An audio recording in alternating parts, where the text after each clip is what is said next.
Hai, selamat siang semuanya. Sebelumnya perkenalkan nama saya Triunita Sitohang, NIM G1E1211041, kelas A, Prodi Farmasi. Di sini saya akan sedikit menjelaskan mengenai reaksi-reaksi kimia dan mekanisme reaksi dari alkohol. Sebelum masuk materi inti, di sini saya akan sedikit menjelaskan juga tentang tata nama alkohol. Dalam tata nama substitutif IUPAC, suatu nama mengandung 4 karakter, yaitu lokan, awalan, senyawa induk, dan suatu akhiran.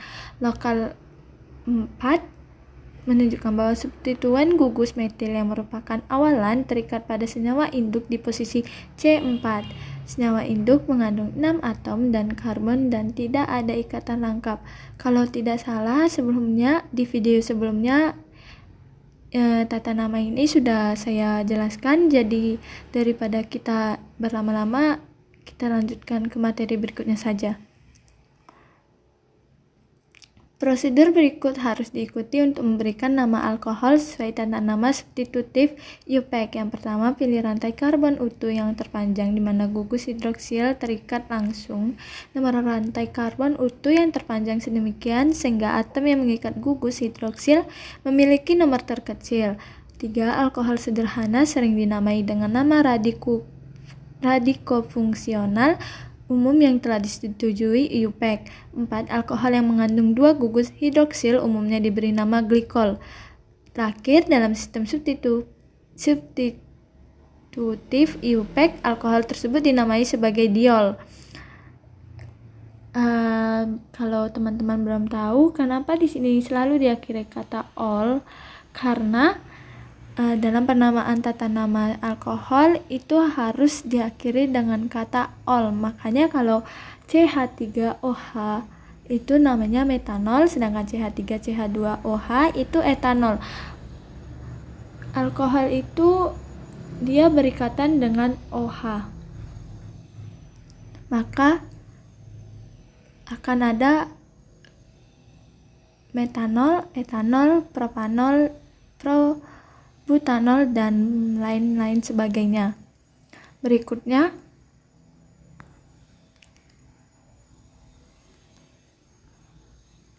reaksi kimia senyawa alkohol. Senyawa alkohol dapat bereaksi dengan senyawa asam karboksilat membentuk senyawa ester. Reaksi ini biasa disebut sebagai reaksi esterifikasi. Senyawa alkohol juga dapat bereaksi dengan oksidator kuat, di mana alkohol primer membentuk senyawa aldehida. Kemudian oksida lanjut membentuk senyawa asam karboksilat. Alkohol sekunder membentuk keton, dan senyawa alkohol tersier tidak bereaksi. Senyawa alkohol juga dapat bereaksi dengan senyawa-senyawa asam, baik asam yang mengandung proton maupun asam Lewis. Di antara reaksi senyawa asam halida membentuk alkil halida, reaksi senyawa alkohol dengan senyawa fosfor trihalida PX3 membentuk alkil halida, dan reaksi senyawa alkohol dengan asam sulfat membentuk senyawa alkil hidrosulfat. Untuk lebih akurat dapat diuraikan secara jelas dalam reaksi-reaksi berikut. 1. Reaksi senyawa alkohol dengan asam karboksilat. Reaksi esterifikasi adalah suatu reaksi antara asam karboksilat dan alkohol membentuk ester. Reaksi esterifikasi antara senyawa etanol dan asam asetat menghasilkan senyawa ester etil asetat atau senyawa etiletanoat dengan reaksi sebagai berikut. Teman-teman bisa lihat gambar ini.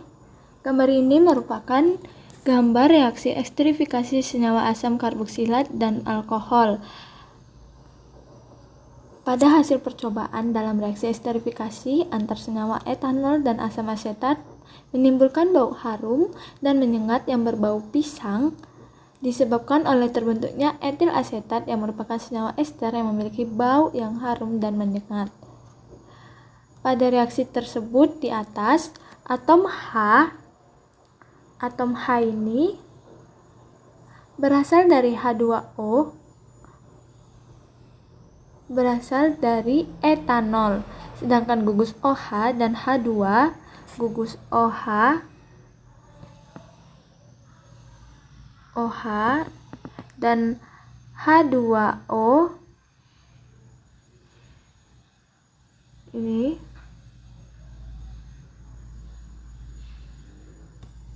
berasal dari asam asetat.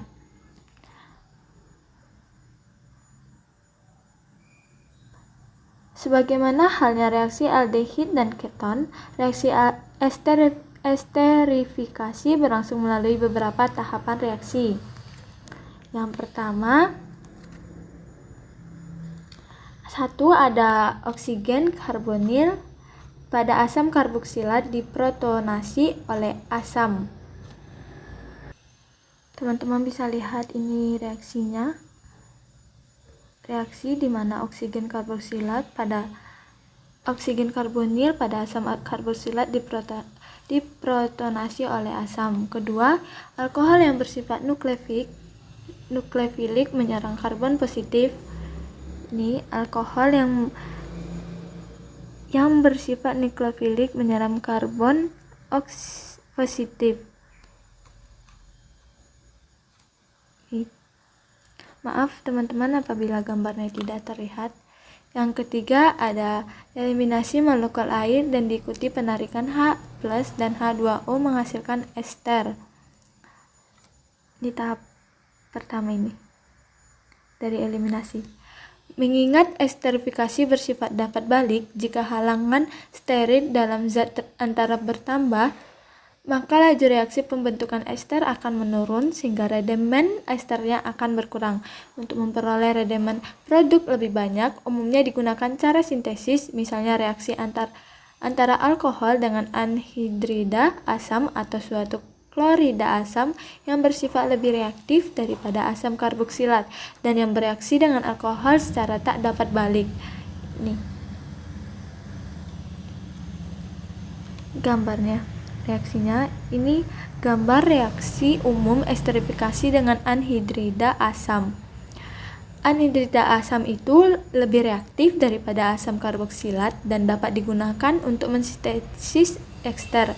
Sebagai campuran, reaksi dapat ditambahkan pyridin atau amina tersier untuk mengikat asam. Ini reaksinya di mana ditambahkan pyridin atau amina tersier untuk mengikat asam. Berdasarkan gambar ini dapat diberikan contoh reaksi anhidrida asetat dengan senyawa etanol dengan bantuan katalis. Fungsi katalis di sini berperan sebagai pengikat proton yang terlepas dari alkohol. Berikutnya ada oksidasi senyawa alkohol. Senyawa alkohol mempunyai hidrogen alfa dan hidrogen yang terikat pada atom oksigen gugus hidroksil. Akibat dari sifat hidrogen tersebut, senyawa alkohol dapat dioksidasi membentuk senyawa keton. Ini reaksinya, reaksi oksidasi yang mana membentuk senyawa keton. Ini dia senyawa ketonnya. Tuh, maaf teman-teman. Berdasarkan struktur alkohol ini, maka syarat berlangsungnya reaksi oksidasi pada senyawa alkohol harus mengandung minimal 1 atom Ha sehingga senyawa alkohol tersier tidak dapat mengalami oksidasi karena tidak mengandung atom Ha. Senyawa oksidator yang umum digunakan dalam reaksi oksida adalah KMnO4 dan K2Cr2O7. Nih, reaksinya juga ini.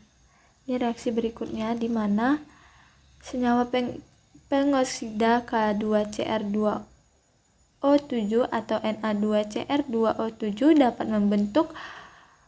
dapat terbentuk dari CrO3 yang ditambahkan dengan air dan H2SO4. Dan dari reaksinya maka akan mengalami kesetimbangan sebagai berikut nih. Kesetimbangan ini merupakan gambar kesetimbangan H2Cr2O7 dari CrO3, H2O dan H2SO4.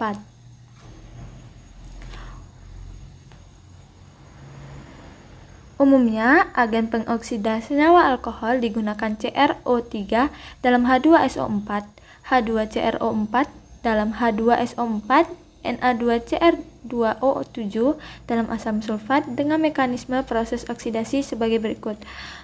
Maaf teman-teman karena di sini gambarnya kurang jelas. Berikutnya akan saya perbaikin gambarnya. Lanjut.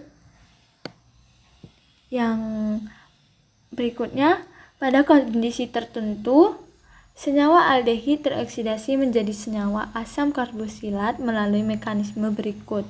Mekanisme ini. Ini merupakan mekanisme senyawa asam karboksilat. Senyawa aldehid teroksidasi menjadi senyawa asam karboksilat. Berikutnya, reagen pengoksidasi lain yang umum digunakan adalah Sareth oxidation and pyridinium chlorochromate atau PCC oxidation dengan reaksi sebagai berikut. Ini gambarnya atau reaksinya. Gambar oksidasi alkohol dengan pyridinium chlorochromate. Berikutnya,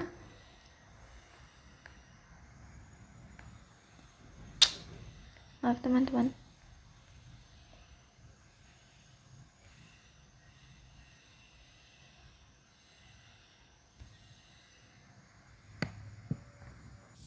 Yang ketiga, reaksi substitusi alkohol. Reaksi substitusi alkohol adalah reaksi substitusi gugus fungsi hidroksi OH dengan fungsi gugus lain, diantaranya gugus fungsi halida, ClBrI, maupun gugus fungsi yang lainnya. Reaksi umum dari reaksi tersebut dijelaskan pada gambar ini. Teman-teman bisa lihat gambarnya. ROH tambah HX menghasilkan RX tambah HOH. Reaktivitas senyawa asam halida dengan bertambahnya nomor atom semakin reaktif, yaitu Hi lebih besar dari HBr, lebih besar dari HCl, lebih besar dari HF. Bahkan untuk gugus fungsi F tidak membentuk senyawa alkil fluorida. Berdasarkan berbagai observasi dari berbagai literatur, dinyatakan bahwa alkohol tersier paling reaktif terhadap asam halida. Urutan reaktivitas tersebut dapat dijelaskan pada gambar, yaitu CH3OH lebih kecil dari RCH2OH, lebih kecil dari R2CHOH, lebih kecil dari Ra3COH. Tanda panah ini menunjukkan reaktivitas meningkat terhadap HX. Substitusi gugus hidroksil pada T-butil alkohol menggunakan asam klorida dapat diperoleh T-butil klorida berupa cairan putih yang memiliki rendemen tinggi, yaitu sebesar 92,36%. Skema reaksi dapat dilihat pada gambar ini, di mana maaf teman-teman tidak kelihatan T-butylenol dengan asam klorida. Ini merupakan reaksi T-butyl alkohol dengan asam klorida. T-butyl alkohol. Berikutnya, mekanisme reaksi pada gambar melalui beberapa tahap. Yang pertama ada diawali dengan serangan pasangan dari atom oksigen terhadap atom hidrogen pada asam klorida HCl menghasilkan ion oksonium. Ini pasangan atom dari oksigen ini pasangan atomnya, dia menyerang atom hidrogen pada asam klorida HCl. HCl ini dia menyerang sesuai tanda panah ya teman-teman. Tahap berikutnya, pemutusan ikatan CO pada ion T-butyl oksonium menghasilkan karbokation T-butil sebagaimana ditunjukkan pada gambar ini. Tahapan kedua, yang merupakan pemutusan ikatan CO pada ion t-butiloxonium. Tahap selanjutnya adalah serangan anion klorida yang terbentuk pada tahap pertama terhadap karbon cation. T-butil menghasilkan produk akhir T-butil klorida. Tahap tersebut ditampilkan pada gambar ini. Tahap ketiga.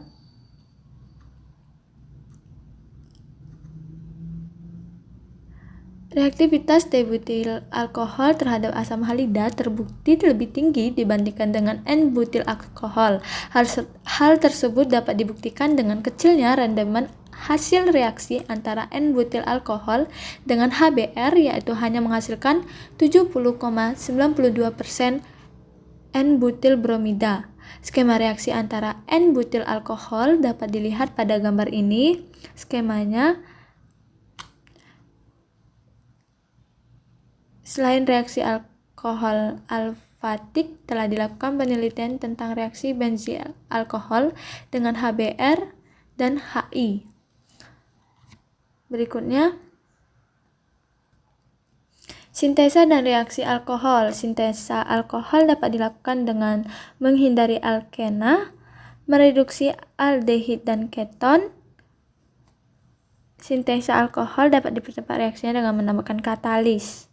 Dan berikutnya adalah mereduksi asam karboksilat. Reaksi di atas yang mana membutuhkan agen Predusky yang kuat. Di sini digunakan litium aluminium hidrida sebagai agen reduksinya. Keempat, mereduksi ester.